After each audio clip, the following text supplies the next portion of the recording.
Bien, y en nuestro estudio de Efesios hoy continuaremos en el capítulo 5, en lo que comenzamos la semana pasada a hablar acerca de este andar, de cómo la vida del creyente no se trata tanto de moralidad, o de moralismo, sino de ser un verdadero testimonio. Los versículos que leímos la semana pasada ahí del capítulo 5, del verso 1 en adelante, nos desafían a andar, como comenzó el capítulo 4, os ruego que andéis como es digno. Y aquí nos dice, de manera práctica, ahora, andad en amor, lo que vimos la semana pasada, que no se trataba tanto de moralismo, sino que de andar en amor. ¿Y cómo podemos andar en amor? Y tenemos el ejemplo, por eso hemos de imitar a nuestro Señor como hijos amados que somos. No podemos amar si no hemos comprendido el amor de Dios, Por eso la importancia del Evangelio, y no vivir simplemente una conducta o una cultura cristianizada, sino que vivir de acuerdo a ese amor que hemos recibido. Y hoy vamos a continuar viendo este segundo andar que vimos y lo mencionamos la semana pasada, donde Pablo nos dice que debemos andar en luz o debemos andar como hijos de luz. Vamos a leer nuevamente todo el contexto. Yo voy a leer del capítulo 5, del verso 1 hasta el verso 20, Voy a leer todo el contexto nuevamente para que podamos situarnos en los que estamos estudiando. Bien, dice así: sed pues imitadores de Dios como hijos amados y andad en amor, como también Cristo nos amó y se entregó a sí mismo por nosotros, ofrenda y sacrificio a Dios en olor fragante. Pero fornicación y toda inmundicia o avaricia ni aun se nombre entre vosotros como conviene a santos, ni palabras deshonestas, ni necedades, ni truhanerías que no convienen, sino antes bien acciones de gracias. Porque sabéis esto, que ningún fornicario o inmundo o avaro que es idólatra tiene herencia en el reino de Dios, de Cristo y de Dios. No os engañéis con palabras vanas, porque por estas cosas viene la ira de Dios sobre los hijos de desobediencia. No seáis pues partícipes con ellos. Porque en otro tiempo erais tinieblas, mas ahora sois luz en el Señor. Andad como hijos de luz. Porque el fruto del Espíritu, que más bien dice ahí literalmente el fruto de la luz, es en toda bondad, justicia y verdad, comprobando lo que es agradable al Señor. Y no participéis de las obras infructuosas de las tinieblas, sino más bien reprendedlas, porque vergonzoso es aún hablar de lo que ellos hacen en secreto. Mas todas las cosas, cuando son puestas en evidencia por la luz, son hechas manifiestas, porque la luz es lo que manifiesta todo. Por lo cual dice: despiértate tú que duermes y levántate de los muertos y te alumbrará Cristo. Mirad pues con diligencia cómo andéis, no como necios, sino como sabios, aprovechando bien el tiempo, porque los días son malos. Por tanto, no seáis insensatos, sino entendidos de cuál sea la voluntad del Señor. No os embriaguéis con vino, en lo cual hay disolución, antes bien sed llenos del Espíritu, hablando entre vosotros con salmos, con himnos y cánticos espirituales, cantando y alabando al Señor en vuestros corazones, dando siempre gracias por todo al Dios y Padre, en nombre de nuestro Señor Jesucristo. Oremos un minuto. Señor, utiliza esta porción de tu palabra y toda tu escritura que hemos de citar hoy para amonestar a nuestro corazón, a nuestra voluntad, a nuestra mente, a todo nuestro ser, a toda nuestra alma. Señor, que tu Espíritu nos exhorte, nos anime, nos consuele, nos desafíe, Señor, a mirar a nosotros mismos, a nadie más, Señor, y irnos de aquí diferentes de cómo hemos llegado, con una resolución, que podamos ser realmente y andar como hijos de luz. Háblanos, Señor, en esta mañana. Te lo rogamos en nombre de Jesús. Amén. Permiso. Andar como hijos de luz. Dijimos que cómo vamos a vivir de una manera diferente. Ya en lo práctico debemos andar como es digno de lo que el Señor nos ha llamado. Y en esta sección Pablo describe el tema y contrasta la luz. ¿Con qué contrasta la luz? Con Con las tinieblas, con la oscuridad, ¿no? Y contrasta, y es interesante, dice, las obras de la oscuridad y el fruto de la luz. A la misma manera en Gálatas, cuando dice las obras de la carne y el fruto del Espíritu, ¿no? Y es interesante que ocupa esas palabras, obras y fruto, ¿no? Porque no es obra de la luz, ¿no? Sino que es fruto, es el resultado de lo que somos, de nuestra identidad. Dijimos cuando comenzamos este estudio en Efesios que Pablo escribe esta carta probablemente porque quiere generar un sentido de identidad en aquellos que están leyendo esta carta, pero no una identidad de, sí, yo voy a la iglesia X, o yo soy de tal religión, sino de su identidad en Cristo. Por eso toma 3 capítulos para hablarnos de que estamos sentados, ¿se acuerdan? Dijimos esa idea, que estamos sentados en las bendiciones y estamos sentados con Cristo. Las bendiciones del Padre, del Hijo y del Espíritu. Allí estamos, nuestra posición espiritual. ¿La merecemos? No. ¿La merecemos ahora que somos salvos? Tampoco. Solo, como dice capítulo 2, somos salvos por gracia, por medio de la fe, y esto no es de vosotros, ¿no? No es por obras, dice más adelante, para que nadie se jacte. Esto es simplemente gracia de Dios. Y comienza del capítulo 4 a decirnos, bueno, ahora hay que andar, ahora hay que pararse y andar. Ahora, este andar no lo hacemos en nuestras fuerzas, en nuestras obras, ni siquiera en las obras de la luz, sino que esto es fruto de que somos hijos de luz. Por eso nos desafía primero andar en amor y comienza por allí, ¿no? Porque, como dice Pablo en Corintios 13, 1 Corintios 13, si yo hiciera todas estas cosas tan maravillosas, como hablar en ese momento en lenguas o usar de mis dones, pero no tengo amor, de nada sirve. Pero ahora viene a desafiarnos a un segundo caminar. Dijimos que esta idea de andar es lo que tiene que ver con toda nuestra vida, con todo lo que sucede a nuestro alrededor. No solo con lo que yo hago en la iglesia o en mi tiempo donde vivo mi religión, por decirlo de alguna manera, o mi vida devocional, sino que todo lo que tiene que ver con mi vida. Cuando usted está en su trabajo, cuando usted está con los amigos, cuando está con la familia, cuando estoy allí en ese lugar donde nadie me ve. Allí, el Señor, por medio de Pablo, me dice que debo andar como hijo de luz. ¿Y qué significa eso? Vivimos en un mundo que está sumido en las tinieblas. La misma Escritura nos dice que el Satanás, el diablo, cegó el entendimiento para que no le fueran alumbrados. Dice mismo Pablo aquí que por medio del Evangelio nuestros ojos, nuestro entendimiento, en realidad nuestro corazón, dice ahí Cardias en el capítulo 1, nuestro corazón es abierto al entendimiento, son alumbrados. Y salimos de esa oscuridad. Y ahora podemos comprender. El Evangelio no es solamente, y en el contexto que venimos hablando, una conducta.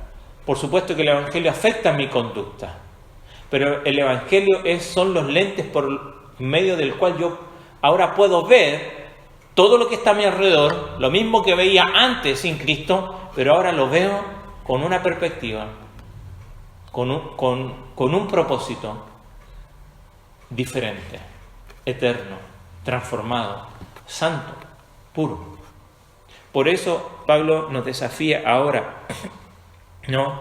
Y él nos dice aquí, observe el verso 8, nos dice, porque en otro tiempo erais tinieblas, no que dice que andabas en tinieblas, sino que erais, nuestra identidad era la oscuridad, pero ahora, dice el verso 8, sois luz, no por vosotros, dice luz en el Señor.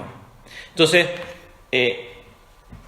Pablo nos está recordando lo que éramos antes, pero a través del Evangelio, él dice, eres luz en el Señor.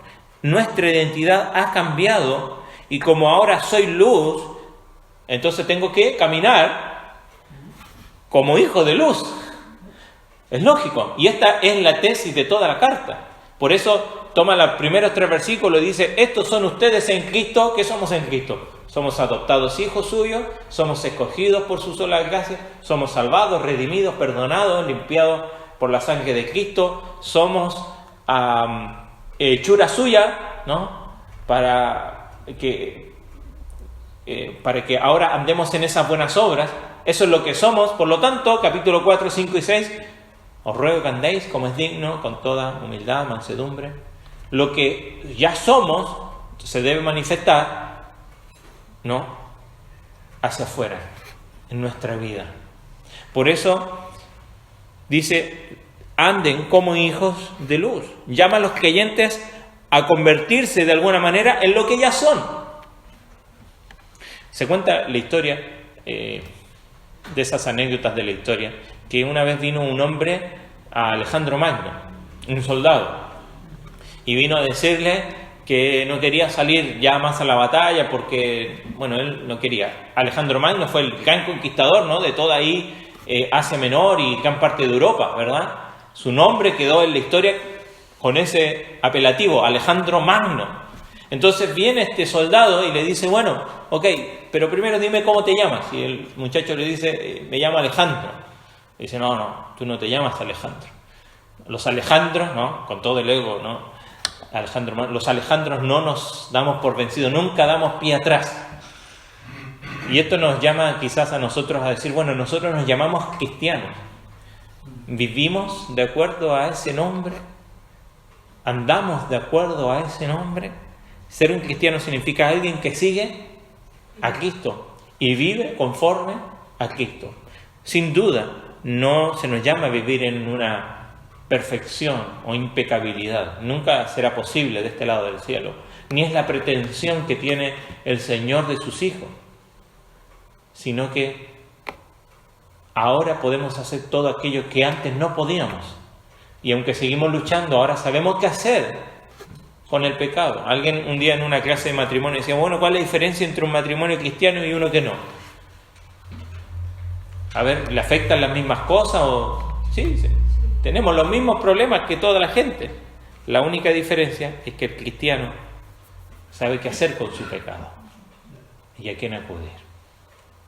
Porque tenemos abogado para con el Padre, Jesucristo, el justo. Y como leía recién Dani, si confesamos nuestros pecados, dice 1 Juan, fiel es Dios que nos limpiará y perdonará nuestros pecados.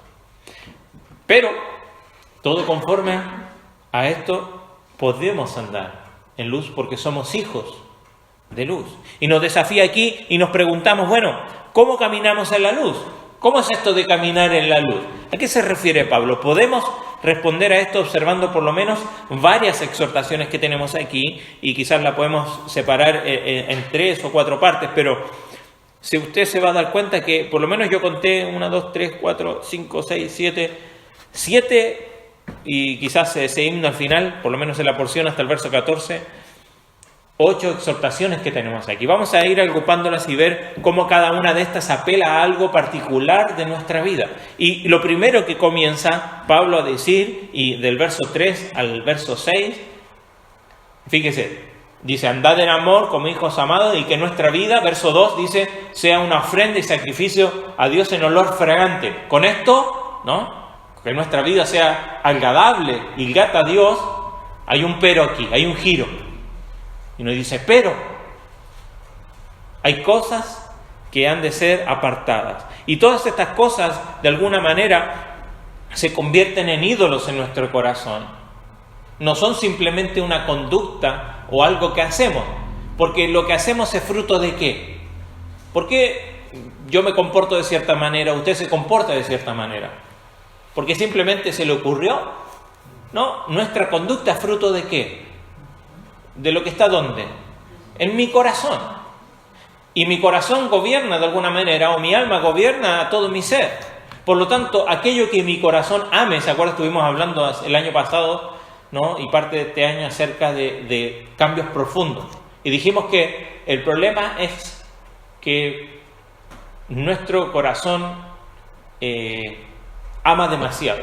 Y a veces ama aquellas cosas que no son las mejores, que no son las correctas. Aún incluso, ¿se acuerda? Terminamos la semana pasada citando la parábola del hijo pródigo, ¿se acuerdan? Y espero que haya visto en la semana este video que le mandamos, porque un hijo se fue tras lo malo y el otro hijo hacía todo lo bueno, pero ambos estaban amando no al padre, sino que uno pidiendo la herencia del padre y otro amando también aquellas cosas del padre. O sea, podemos equivocarnos amando lo injusto y podemos equivocarnos amando nuestra propia justicia, nuestro propio bien. Por lo tanto, tenemos que cuidar sobre todo nuestro corazón, porque nuestro corazón, como decía Calvino, es un fabricante de ídolos y constantemente está fabricando ídolos en el corazón, a los cuales nos rendimos y le adoramos o le rendimos pleitesía y entregamos nuestro dinero, nuestra energía, nuestro esfuerzo, nuestro placer, toda nuestra vida. Entonces comienza a decir Pablo y dice: fornicación, inmundicia, avaricia, ni aun se nombre entre vosotros como conviene a santos. Fíjese la exhortación: vuestras vidas no sean caracterizadas por la inmoralidad. La idea allí de fornicación no es simplemente el acto, cuando nosotros mencionamos, y a veces se hace diferencia entre fornicación y adulterio. La idea aquí es la totalidad de la inmoralidad sexual, específicamente en esto. Esta palabra en el original es porneia, de ahí viene la palabra pornografía o otras palabras connotativas a la inmoralidad. Es interesante que la raíz de la palabra, la cual es pornos, tiene la idea de transacción, de vender, y yo pienso en esto, que no solamente en esto, sino que en todas aquellas cosas que a nuestro corazón se vende. Alguien decía, cualquier cosa que está a la venta es porque tiene un precio. Estamos dispuestos a ser vendidos a un precio. Ya sea, aquí habla incluso de la avaricia, y quizás tiene relación con el dinero o la codicia. Pero preguntarnos, ¿a qué precio muchas veces estamos dispuestos a vendernos al placer, a la inmoralidad? Cuando tenemos un Salvador que nos dice que nos compró a nosotros, a sus hijos, por un precio que es inigualable, ¿no? Que es la sangre de su Hijo. Pero nosotros, como hablamos justamente el miércoles, que hablamos del placer, que no es malo el placer. Dios nos creó para que nuestros placeres puedan ser satisfechos, pero ¿dónde? En Dios, porque solo Dios es el que satisface todo nuestro ser. ¿Qué dice el salmista? Mi alma clama por ti, pero somos fáciles de complacer y nos vendemos al primer postor que nos ofrece un poco de lo que nuestro corazón anhela. En este caso aquí ha hablado de la inmoralidad y tenemos que ponernos en el contexto. Pablo está escribiendo a los hermanos en Éfeso y allí uno de los templos más grandes era a Diana de los Efesios. ¿Y quién era esta diosa? Era la diosa de la fertilidad. Y allí constantemente era un templo público, abierto. La celebración, ¿no?, de esa diosa era una fiesta a la cual se entregaban, ya sea en júbilo, en baile, y esto no quiere decir con que bailar o celebrar esté malo. Es que cuando nosotros nos entregamos a nuestros placeres y celebramos esa inmundicia que se entrega solamente a la carne. Y allí estaba expuesto, y los cristianos que vivían en Éfeso pasaban cerca del templo de Diana y podían unirse a ellos o quedarse lejos, pero contemplar toda aquella inmoralidad. No había internet ni celular a su vista, pero tenían allí a hombres y mujeres que se prostituían, que se entregaban sus cuerpos para celebrar aparentemente a su diosa. Entonces, La primera exhortación es que nuestras vidas no sean caracterizadas por la impureza, por la inmoralidad. Y apela a nuestro corazón, porque dice ahí, porque esto no es apropiado, ¿no? Con los santos, dice, como no conviene a los santos. ¿Qué significa esto? ¿Usted es santo? ¿Sí o no? No, yo no tengo una aureola aquí, pero ¿sabe? Si usted está en Cristo, Dios le ha declarado santo, porque lo ve por medio de Cristo. Por eso dice, esto no tiene nada que ver con los creyentes. Y debemos apartarnos. Mire, con esto no se ha de jugar. Pablo constantemente nos dice que hemos de huir. Huye de la fornicación, le dice en Tesalonicenses. A Timoteo le dice, huye de las pasiones. Y no, esto no es de la juventud, sino que está hablando de cómo nuestro ser va por ello. No tenemos que negar que esto es atractivo para nuestro ser. Pero Dios estableció un marco. Porque, ¿sabe? La Biblia no es antisexo, para aclarar la duda. Dios creó la sexualidad y la creó bella, la creó perfecta, pero puso un marco para ella y se llama matrimonio. Y allí es donde hay un verdadero disfrute de esto. Pablo aclara que antes éramos oscuridad, pero ahora somos luz y debemos convertirnos en lo que realmente somos y apartarnos de toda inmoralidad que afecte a nuestra vida. La palabra aquí se define como la palabra más amplia que cubre cualquier pecado, no solo de connotación sexual, sino que de inmoralidad. Y lo que debemos hacer, y la tentación que tenemos a veces, es renombrar el pecado o clasificarlo, ¿no? O reclasificarlo. Muchas veces nos ha pasado, los que somos más grandes y que tenemos dispositivos en nuestra casa para ver películas, y decimos, no, esa película es para adultos, ¿no? Y a veces viene la clasificación mayores de 16, de 18, y más de una vez mis hijos me han preguntado, entonces, ¿esa la puedes ver tú? Porque tú eres adulto. Digo, en realidad no es para nadie, no es ni para adultos ni para pequeños. Porque no es que hay cosas que afectan a unos y a otros no.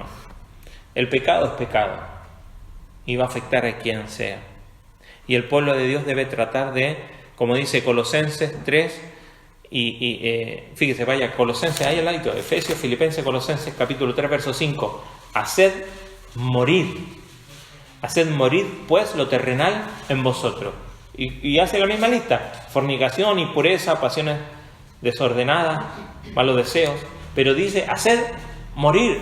No hemos de estar batallando con el pecado o racionalizando el pecado. ¿Cuántas veces nuestras caídas y nuestras faltas han sido por racionalizar aquello que la Biblia le llama pecado? Pero queremos cambiar. Otros pasajes en Tesalonicenses, 1 Tesalonicenses 4:3, dice que debemos de huir. ¿Huir por qué? Porque no podemos empezar a discutir y ver si ganamos nuestro argumento. En definitiva, es interesante, ¿no? No le llama aquí idolatría, ¿no? Más adelante habla acerca de la avaricia, que es idolatría, pero es interesante que en el contexto, fíjese verso 5, pero sabéis esto, que ningún fornicario o inmundo o avaro, que es idólatra. Todo esto es idolatría. ¿Y por qué? Porque esto se levanta en el corazón. Se levanta en nuestro corazón como algo que reemplaza a Dios. Entonces ya dejamos de sentir satisfacción en Dios y empezamos a sentir satisfacción en la inmoralidad. La Biblia nos desafía a vivir como hijos de luz. La pregunta es, ¿estamos andando nosotros como hijos de luz? ¿Están siendo nuestras vidas caracterizadas por la inmoralidad? ¿O andamos como conviene a santos? Fíjese, apela al corazón en el verso 3, en el verso 4, dice, ni palabras deshonestas, ni necedades, ni tronerías que no convienen. Y aquí quizás apela a nuestra conducta, particularmente a nuestro hablar, nuestra forma de expresarnos. Y la exhortación es que no debemos, ni una pizca de nuestro comportamiento debe ser con palabras que no corresponden, como dice allí, que no convienen. Antes bien, acciones de gracias. Mire, si hay algo que vence al pecado es la gratitud.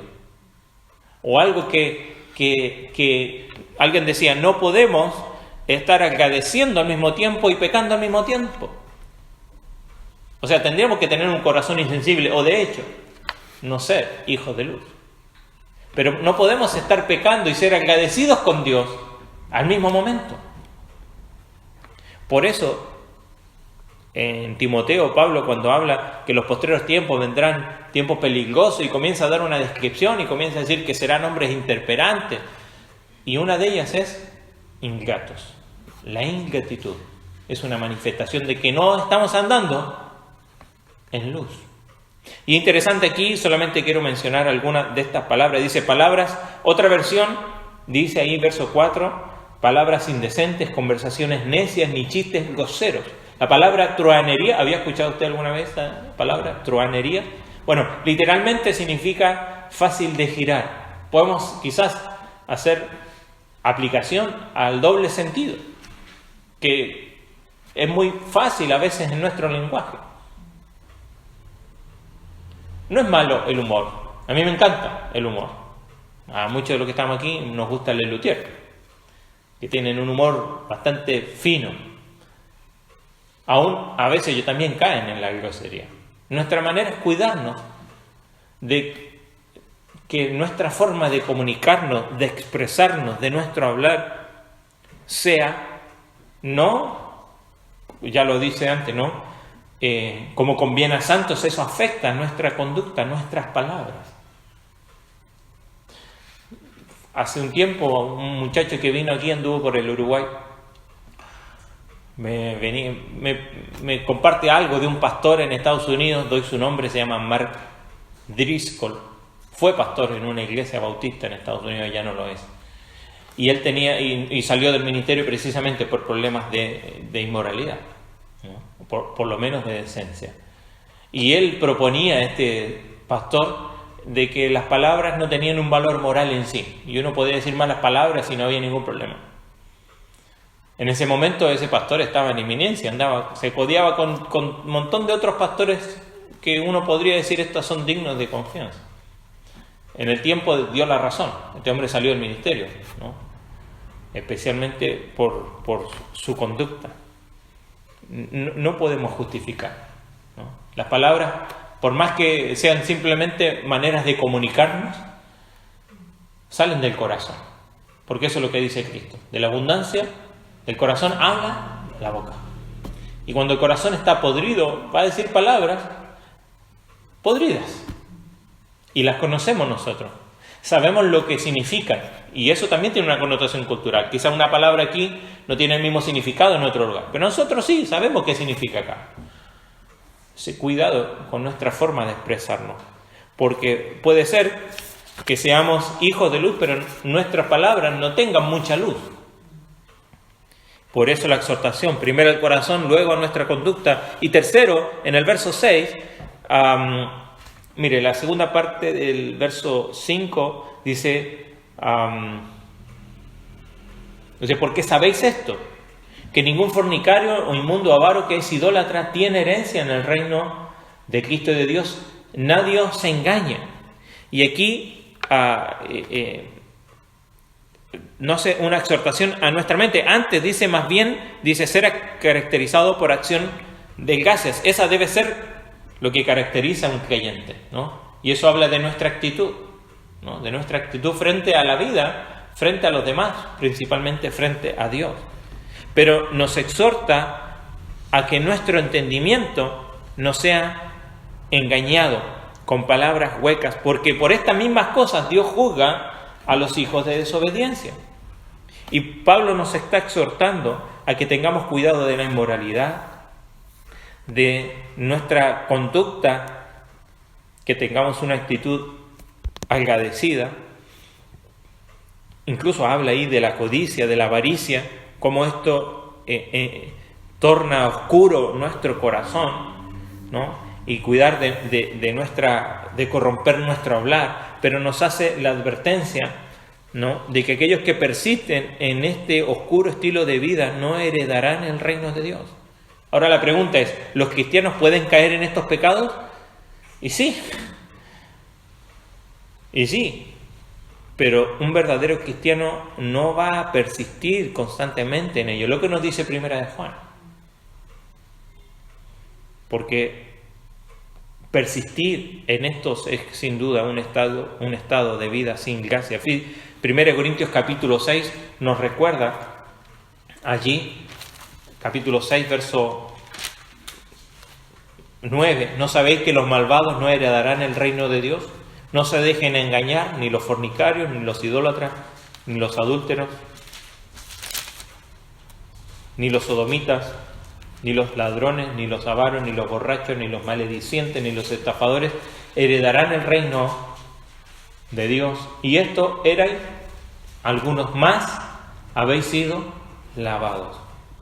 Cuando hemos venido a la santidad, a la salvación, cuando hemos sido justificados, como dice ahí, en el nombre del Señor Jesús, hay una transformación de todos estos pecados. Seguimos luchando, pero esto queda atrás. No podemos decir que podemos seguir practicando todas estas cosas y seguir siendo hijos de luz. Seguimos luchando sin duda. Cada uno de nosotros que está aquí tenemos luchas diferentes, pero ya no persistimos en ello, porque ahora somos hijos de luz y podemos andar en luz. Y la luz lo que hace es, a ver, ¿de qué manera nosotros rompemos la oscuridad? Cuando usted está en un lugar completamente oscuro, ¿puede ver algo? Pero usted prende así un fósforo, ¿y a dónde se van los ojos? Allí. Y se vence la oscuridad con una simple luz. Ahora, no es una simple luz que hemos recibido. Tenemos la luz del creador de la luz, que es Dios. Pablo dice que la ira de Dios viene sobre los que no se arrepienten. Y que es mejor que la gente... mire, la gente se burla de que Dios va a juzgar un día. Es triste. Dios no se va a burlar de ellos a juzgarlos un día. Pero los creyentes tienen a un Dios que es mucho más satisfactorio que cualquier cosa que los ídolos de este mundo pueden ofrecer. Ya sea en la inmoralidad sexual o lo que promete la sexualidad, que siempre ofrece mucho, da poco y cobra más de lo que decía. Hay un Dios que es digno de acciones de gracia sin fin, y un Dios al cual nos ha dado un reino al cual pertenecemos. A ese Dios es al que hemos de entregarnos, no a ningún sustituto que el mundo quiera ofrecer. ¿Está usted andando como hijo de luz con respecto a nuestra vida? Pero aquí hay un punto que hace de alguna manera la diferencia. Hay una inferencia de todo esto. Fíjese, verso 7. Hay un pues allí. No seáis pues. Si ustedes son hijos de luz, si yo soy un hijo de luz, y Pablo me está diciendo que debemos apartarnos de todas estas inmoralidades que no convienen porque el Señor va a juzgar esto, entonces no seáis partícipes con ellos. Y esta idea de participar tiene la idea de tener parte, no necesariamente aún incluso hacer. Fíjese, cuando vamos a Romanos capítulo 1, cuando nos dice que el corazón del hombre y la mente del hombre se va pudriendo y que Dios los entregó, y dice al final de esta idea, verso 32 de capítulo 1, dice: ¿quiénes habiendo entendido el juicio de Dios? Que los que practican tales cosas son dignos de muerte, no solo las hacen, sino que también se complacen con los que las practican. Y a veces puede ser que no las hagan, pero puede sentir complacencia con que otro las haga. Y aquí nos desafía y sigue con exhortaciones. ¿Y cuál es la inferencia que vemos aquí? Así que no seáis cómplices con ellos. Y la base para esto es que erais oscuridad antes, pero ahora sois luz en el Señor, y eso va a afectar mi vida práctica. Por eso dice, andad como hijos de luz.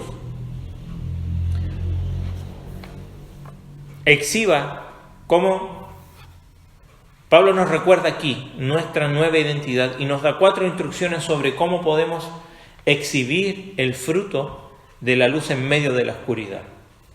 ¿Cómo podemos exhibir el fruto de la luz en medio de la oscuridad? Fíjese lo primero que dice: no seáis cómplices con ellos. Al no unirnos con aquellos que andan en oscuridad. 2 Corintios 6, si lo quiere buscar, 2 Corintios 6, 14. Dice así: no os unáis en yugo desigual con los incrédulos. Porque ¿qué compañerismo tiene la justicia?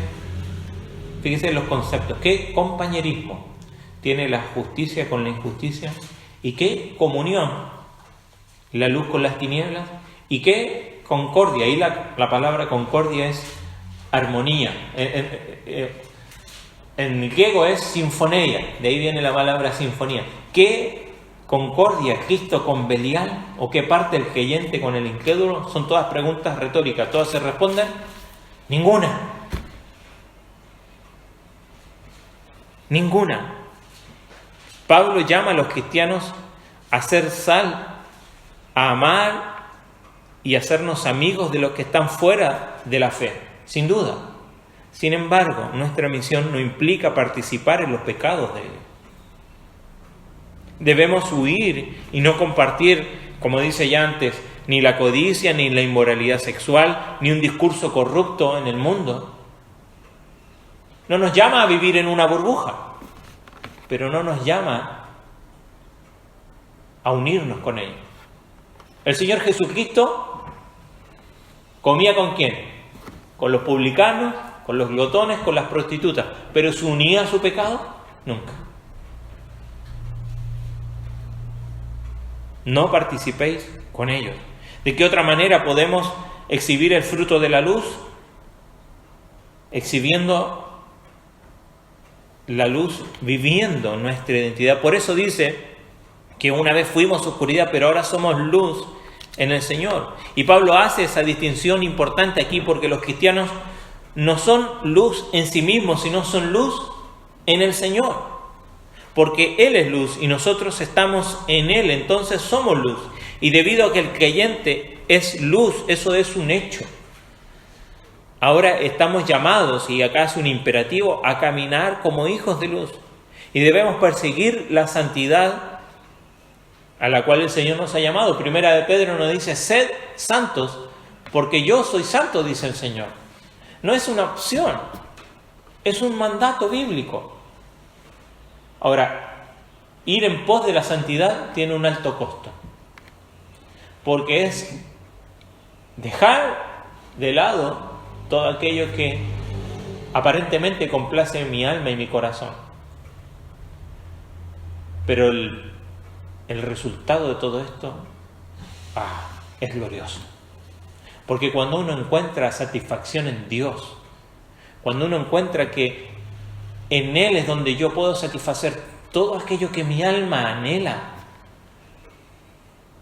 entonces, mire, cuando uno está satisfecho de la comida, y aunque le pongan allí el más rico manjar, alguien que realmente es un poquito cuerdo, quizás algún otro diría, le mete igual, pero cuando nosotros realmente estamos satisfechos, por más lindo que sea la comida que está ahí al frente, vamos a decir, ¿sabes qué? Yo estoy bien. Por eso Cristo dice a la mujer samaritana, y lo dice cuando Él dice: yo soy el pan de vida. Si alguno come de mí, si alguno bebe de esta agua que yo le daré, no tendrá hambre y sed jamás. Y a eso se refiere. Pero como nosotros no estamos buscando esa satisfacción en Dios, ni estamos yendo a Cristo para satisfacer nuestra alma. Entonces vamos a quedar con hambre. ¿Y sabe qué? Hay migajas que el mundo ofrece y a veces de esas nos estamos satisfaciendo. Nos da pudor y tristeza, ¿no? Ver la realidad. Y muchas veces nosotros acá tenemos un tacho de basura allá afuera. Ver gente que tristemente va allí, muchos por necesidad, sin duda. Pero sabe, espiritualmente hay muchas personas que hacen lo mismo.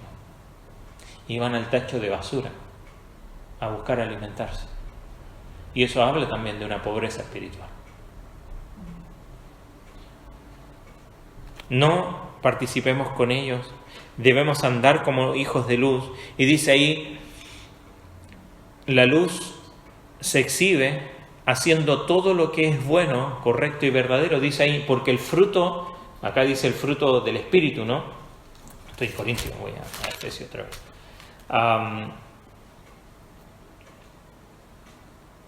Porque el fruto del Espíritu, verso 9, es en toda bondad. Ahí literalmente dice el fruto de la luz, ¿no? Obviamente esta luz que recibimos porque el Espíritu Santo está en nosotros, es en toda bondad, justicia y verdad. Se exhibe la luz haciendo todo lo que es bueno, recto y verdadero. Estas virtudes, ¿no? Se asemeja a lo que ya nos dice antes, ¿no? Que somos hechura suya creadas en Cristo para buenas obras, ¿no? Que debemos de vivir en rectitud, que debemos de hablar con sinceridad.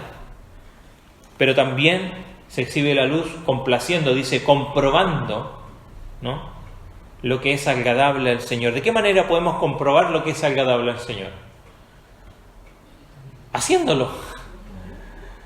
No podemos comprobar que el agua está saliendo caliente si usted no pone la manito ahí debajo de la ducha. Haciendo lo que complace al Señor. Y por último, dice ahí, verso 11, no participéis en las obras infructuosas, porque esto nunca da fruto de las tinieblas, sino más bien a reprenderlas. Mire, el Señor Jesucristo dice allí en los evangelios, si tenemos una luz, ¿dónde se pone esa luz? ¿Se pone debajo de una canasta? ¿No? Se pone en el lugar más alto, ¿para qué? Para que alumbre a los demás. Una ciudad asentada sobre un monte, dice, ¿se puede esconder? No, se ve de todo lugar. Así debe ser nuestra vida. Debe ser expuesta, no para apuntar a los demás, sino para que los demás puedan ver su propia oscuridad. No somos llamados, como los fariseos, a andar apuntando el pecado de los demás y viendo la paja en los demás. Pero debemos alumbrar nuestra vida de tal manera que los demás puedan ver la viga que tienen en el suyo. Así como nosotros podemos, por medio del Evangelio, notarlo. No somos llamados a juzgar a los demás, pero sí a alumbrar en la oscuridad. Y la única manera es reprendiendo la oscuridad de este mundo. Y la única manera de reprender la oscuridad de este mundo es diciendo lo que dice el Evangelio. Y llamando el pecado como es. Mire, deberíamos ser nosotros los cristianos los que deberíamos principalmente confrontar toda aquella oscuridad del mundo. De todo tipo de abuso que hay en el mundo. Los cristianos, en primer orden, deberíamos ser aquellos que estamos en contra de todo eso. Y llamar al pecado como es. Exponer la oscuridad que hay en el mundo. Y la luz, sin duda, expone el pecado de aquellos que no andan en luz, porque no son luz. Pero sobre todo, me encanta esta última porción, en verso 14, al parecer es un himno, por lo cual dice, despiértate tú que duermes, y levántate de los muertos y te alumbrará Cristo. ¿Sabe? Es Cristo quien alumbra nuestro corazón, para que nuestra vida pueda alumbrar. No alumbramos por luz propia, como la luna, sino aquella que hemos recibido. Si nunca has recibido esa luz, Dios está dando la oportunidad de que pueda comprender quién es la luz. Yo soy la luz del mundo, dijo Jesucristo. El que a mí viene no andará en tinieblas, sino que la luz resplandecerá sobre él. Y si usted es hijo o hija de luz, la pregunta para hoy es, ¿estoy andando, caminando en luz? ¿Cómo lo puedo notar? ¿O de qué manera puedo ver si realmente lo estoy haciendo? Bueno, ¿qué es lo que hace cuando nadie le ve?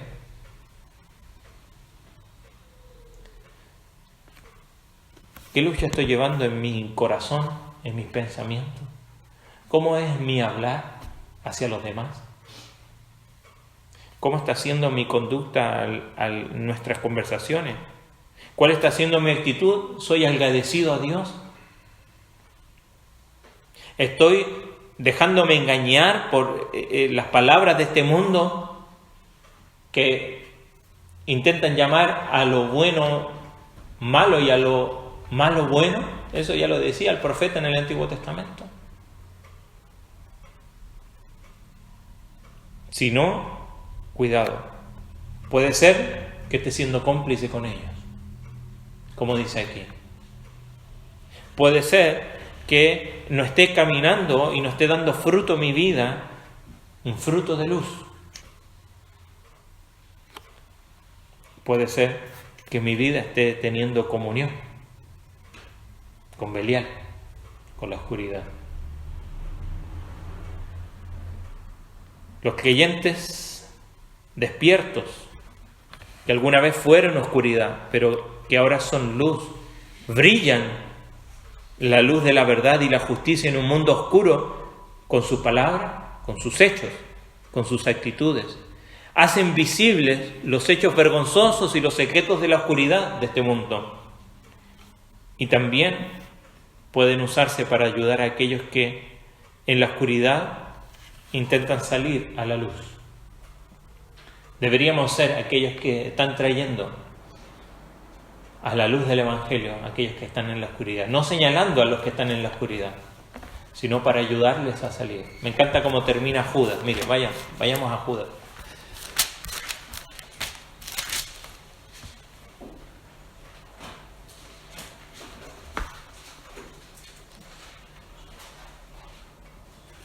Verso 20, anteúltimo libro, antes de Apocalipsis. Verso 20, tiene un solo capítulo. Dice, pero vosotros, amados, edificando sobre vuestra santísima fe, orando en el Espíritu, conservaos en el amor de Dios, esperando la misericordia de nuestro Señor Jesucristo para vida eterna. A los que dudan, convencedlos. A otros salvad, arrebatándolos del fuego, y de otros tened misericordia con temor, aborreciendo aún la ropa contaminada por su carne. Pero me encanta esto, a los que dudan, convencerlos, a otros salvad, arrebatándolos de la oscuridad, tomando el concepto que tenemos en Efesios hoy. ¿Estamos yendo por aquellos que están en oscuridad? La única manera es ser verdaderamente hijos de luz y andar como hijos de luz. Para que podamos cumplir nuestra misión, no podemos hacerlo si no primero está dando fruto en mi vida esa luz que he recibido del Señor. En mi conducta, en mi integridad, en mi hablar, en mi actitud, en mi relación con aquellos que están en oscuridad. Cuidado, tenemos de los extremos. Dijimos, no se trata tanto de moralismo, sino de un testimonio. Un testimonio en este caso de andar en luz. Y la luz tiene que ir ¿a dónde? ¿Dónde está la oscuridad? Pero cuidado, que si no empezamos a convivir con la oscuridad, nuestra luz se puede apagar. Lo dice el Señor Jesucristo ahí en las iglesias en Apocalipsis. Dice, si no, yo quitaré tu testimonio. Y esa idea, el candelero de en medio, ¿no? Sacaré la luz. Y hoy día tristemente vemos, por lo menos esas 7 iglesias que están en lo que hoy día es Turquía, ninguno de esos lugares tiene un testimonio bíblico. Que el Señor nos guarde de seguir siendo hijos de luz y alumbrar donde es necesario, pero no conformarnos como ellos, que nuestra vida sea diferente, no desde el moralismo, sino de nuestra identidad, de testimoniar que somos luz. Vamos a orar. Le invito a ponerse en pie y orar al Señor.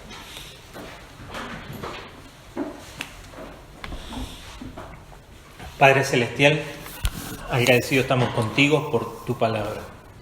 Ayúdanos, Señor, a examinar nuestro corazón, reconocer que si somos tus hijos, somos luz, somos hijos de luz, alumbramos en este mundo por la luz que hemos recibido del Evangelio de Jesucristo. Señor, pero ayúdanos a examinar nuestra vida, nuestro corazón. Señor, perdónanos porque allí donde aparentemente nadie nos ve, tú sí. Señor, que allí comience nuestro cambio y nuestra integridad. Y eso afecta la manera en cómo conversamos, cómo hablamos, cómo nos dirigimos a los demás. Y cambia la actitud de nuestro corazón en un corazón agradecido a Dios y no quejoso. Guárdanos, Señor, de ser engañados por el pecado, para en el intento de alcanzar a otros, conformarnos como ellos. Señor, somos hijos de luz, ayúdanos a andar como tal, y que ese fruto se manifieste en nuestro ser, en nuestro testimonio, en nuestra forma de vida. Señor, que podamos alcanzar a aquellos que están en oscuridad, que les podamos rescatar, Señor, como un día alguien también nos extendió su mano con el Evangelio. Gracias, Señor, porque un día tú nos alcanzaste, usaste de personas para eso. Úsanos, Señor, a nosotros hoy para alcanzar a aquellos que están sumidos en la oscuridad. Pero ayúdanos a hacerlo de la manera correcta, manteniendo nuestra integridad, como dice allí, el fruto del Espíritu, que es en toda justicia, santidad y verdad. Señor, que llamemos al pecado como es, pero amemos a aquellos que están siendo destruidos por el pecado, llevándoles la luz del Evangelio. Guárdanos, Señor, al volver al hogar, en el nombre de Jesús. Amén. Amén. Señor le bendiga. Nos vemos el miércoles a las 19.